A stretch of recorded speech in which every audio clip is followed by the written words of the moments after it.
Other Siddique साहब वकील हैं तहरीक इंसाफ के, आप तीनों का बहुत शुक्रिया। अदर साहब, आई स्टार्ट विद यू। मुझे बताएं, मकबूलियत के लिए जो आप लोगों ने रास्ता चुना है, बज़ाहिर दो जमातें जो बड़ी जमातें हैं, वो अब आपके इस पॉपुलर सेंटिमेंट के और बयानिए के नैरेटिव के ही इर्द गिर्द दिखाई दे रही हैं। वो भी कोशिश यही कर रहे हैं कि जलसे हों या इंटरेक्शंस हों, उसमें एंटी स्टैब्लिशमेंट बयानियाँ अडॉप्ट करें। मुझे ये बताइएगा कि मंशूर और प्रोग्राम्स किधर हैं? प्रोग्राम तो आपके पास भी कोई नहीं है सिवाय ये कहने के कि हमें कैसे निकाला गया, क्यों निकाला गया।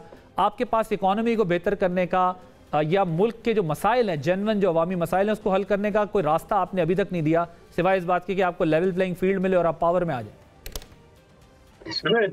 नहीं आदिल, बहुत शुक्रिया आपका। पहली तो बात है कि आप सिर्फ इतना देख लें कि इमरान खान साहब को जमीन पे पाकिस्तान तहरीक इंसाफ को दबाने की कोशिश की, वो वर्चुअल जलसों में आ गई।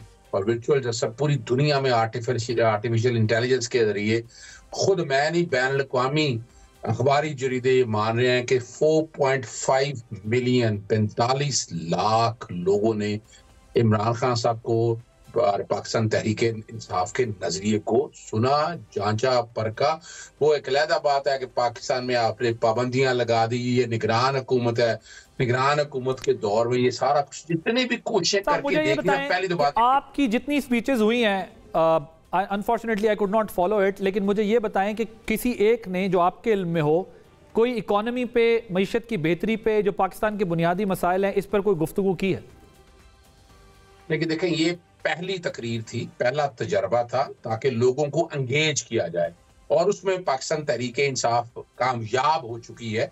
बाकी हर सब्जेक्ट के ऊपर पूरा पेपर वर्क कंप्लीट है।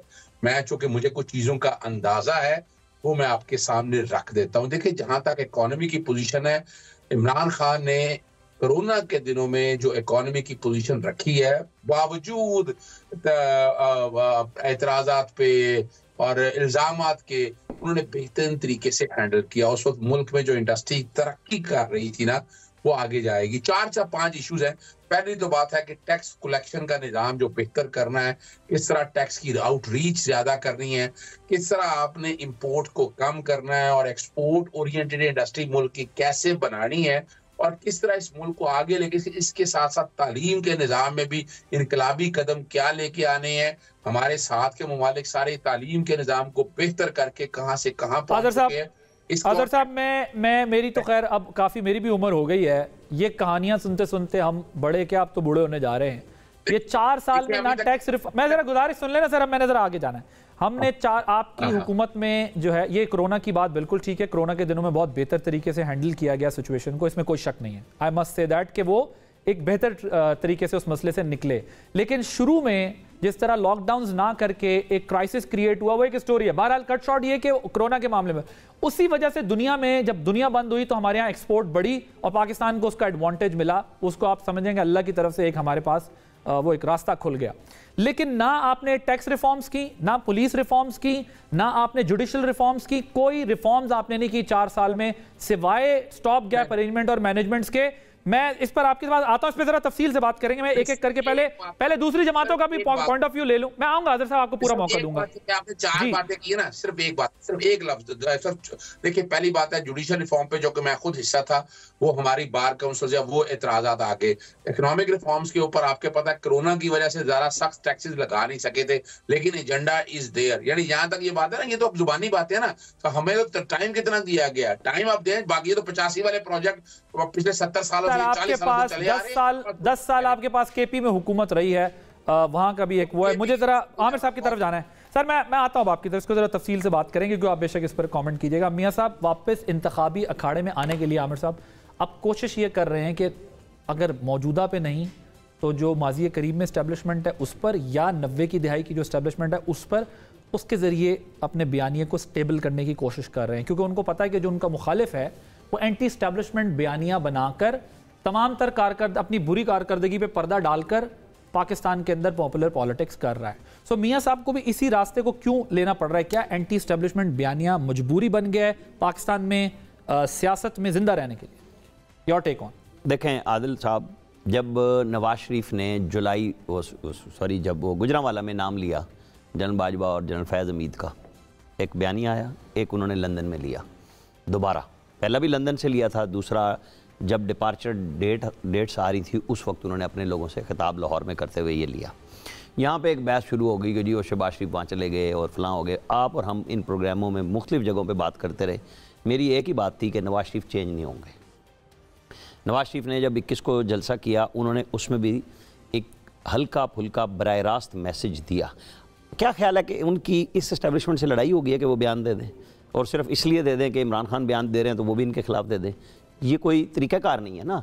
आपका किसी से फड्डा है और आपने मौके पे बताया है, फिर फड्डा बनता है कि जो वजूहात हैं, कोई छुपी थी जब बाजवा साहब और उनकी टीम वो कर रही थी कि जी रिजेक्टेड, कुछ छुपी हुई चीज़ थी उस वक्त वो लेके चल रहे थे? क्या वो उसके बाद खान साहब की तरह उनको वो कह रहे थे कि आप वो हैं, मीर जाफ़र हैं, मीर सादिक हैं, फलाने हैं, ढिमकाने हैं, स्टेट पे हमला कर दिया था, उनको हुकूमत से भी निकाल दिया था, अदलिया इस्टेब्लिशमेंट ने मिल के निकाला था, ठीक है? उन्होंने बात कही कि ये वो दो लोग हैं जिन्होंने ये सारा काम किया। उन्होंने अपने लोगों को चढ़ाया, अंगेख्त किया, नहीं किया। सियासत का फ़र्क ये है, ज़ारी साहब के साथ क्या हुआ, मोहतरमा बेनज़ीर भुट्टो के साथ क्या हुआ, निकाला गया, उन्होंने चमक का लफ्ज़ यूज़ किया मोहतरमा बेनज़ीर भुट्टो ने अदलिया के ऊपर। हर बंदे ने इस्तारा इस्तेमाल किया। जब नवाज शरीफ साहब को 5 जजों ने निकाला, उन्होंने कहा ये 5 मुअज़्ज़िज़ लोग, जीटी रोड पे जो उनका बयानिया था। आज सब चीज़ें सबकी खुल के आ गई हैं कि कौन कब क्या किरदार अदा कर रहा था। आज जो फड्डा है वो है कि जी खान साहब जो सियासत कर रहे हैं उन्होंने रियासत के साथ लड़ाई लड़ी और अब रियासत से ही रास्ता लेना है। उन्होंने कोई टीम ऐसी नहीं तैयार करके दी, यानी गौहर साहब को जब उन्होंने बैरिस्टर गौहर को चेयरमैन बनाया और उसके बाद उनका जर्नलिस्टों के साथ एक मुलाकात हुई और वहाँ पे उन्होंने इस्टेब्लिशमेंट को फिर लताड़ दिया। तो गौहर साहब की अगर कोई जगह हम समझ रहे थे कि शायद उनको इसलिए बनाया है कि एक फेस अच्छा होगा और वो बातचीत का रास्ता सियासी जमातों के साथ भी निकालेंगे और इस्टेब्लिशमेंट के साथ, तो उन्होंने तो तय कर लिया कि मैंने तो ये नहीं निकालना। तो ये उनका जवाब उनकी पार्टी देगी कि जी इससे आपको फ़ायदा हो रहा है, नुकसान हो रहा है। फिर वर्चुअली आप जलसे करें तो वर्चुअली वोट डलेंगे क्या? जो वो अपने दौर में तो ये कोशिश कर रहे थे, क्या ये वोटर उनको काम आएगा या वो आएगा जो 8 फरवरी को पोलिंग स्टेशन में जाएगा? बिल्कुल ब्रीफ मुझे जवाब दीजिएगा। शॉर्ट मैं आपके सामने क्वेश्चन रखता हूं, क्या इन तमाम बातों के करने के बाद पाकिस्तान की आवाम के मसाइल हल हो जाएंगे?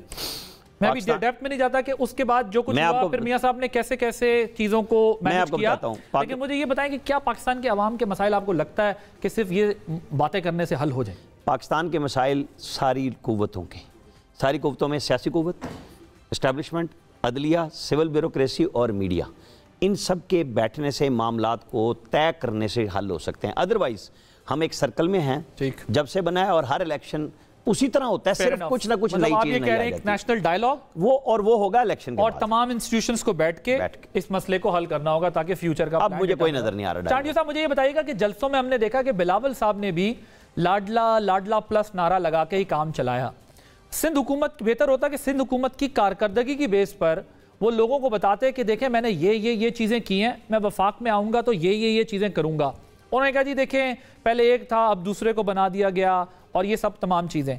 अवाम के मसाइल तो इन बातों से हल नहीं होने ना, क्योंकि वो कहते हैं सब एक दूसरे पे इल्ज़ाम लगाने लगते हैं कि यार ये इतने साल गुजार के गए, इन्होंने क्या किया। किसी के पास भी प्लान नहीं है जलसों में या तकरीरों में या वर्चुअल में या कॉन्फ्रेंसेज में या टिकट होल्डर से मुलाकातों में, प्लान कहीं नहीं है सिवाय इल्ज़ामात के। चांडियो साहब आपको हक पहुंचता है तजिया करने का, जैसे आपको सूरत नजर आएगी आप कहेंगे इसमें आप हक में जानिब है। पहली बात तो मेरे भाई ने कोरोना की बात की है कि कोरोना में खान साहब ने कमाल किया। खान साहब ने कुछ कमाल नहीं किया। पहले दिनों में वो बिल्कुल ही जिस रास्ते पे थे पूरी दुनिया तनकीद कर रही थी कि इस तरीके से तो कोरोना खत्म नहीं होगी, बढ़ेगी। और जो उसूल सिंध में अपनाए गए, सिंध के वजीर आला ने जिस पे स्टैंड लिया, जिसके सिंध पे वजीर आला ने बातें की, वही कबूल किया गया, वही लॉकडाउन किया गया। पहले खान साहब ने नहीं किया। आप दुरुस्त कह रहे थे, जो मेरे भाई बोल रहे थे, इन्होंने लॉकडाउन की बातें तो बाद में की जब नामुकम्मल। मैंने चांडियो साहब शुरू में कहा ना कि शुरू में इनको नहीं समझ आ रहा था, उसके बाद जाकर इन्होंने लॉकडाउन पर आया और फिर जाके चीजें संभली है। मैंने भी ये बात कही है और उसके बाद बेहतर हुआ चीजें। नहीं आ रहा है। अच्छा आपने बात की कि बातें, तो भाई जब बातों की बारिश पड़ रही होगी तो हम भी बातों की बारिश में भीगेंगे तो जरूर। ऐसे तो नहीं है कि लोग बातें करेंगे हमसे सवाल पूछेंगे, हम जवाब नहीं देंगे, ऐसे मुमकिन नहीं है। लेकिन ये कहना कि हमने कुछ किया नहीं इन सालों में, ये ज्यादती होगी। बातों को मैं मान रहा हूं कि हम बातों की बारिश में भीगे, लेकिन हमने काम भी किया है। पंजाब हुकूमत ने वो नहीं किया।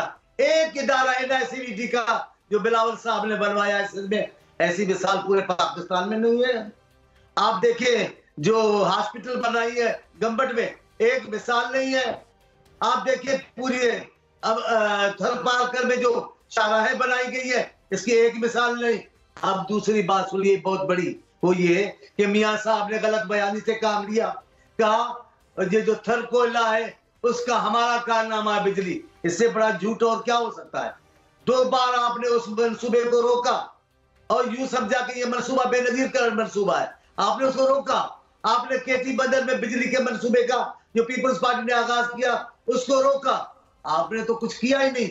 हमने तो फिर हमारा जब मौका आया, आसिफ जानी साहब मियां साहब को ले गए और तब इनको एहसास हुआ कि नहीं, ये थल कोयले का मंसूबा पाकिस्तान की मिल्कियत है।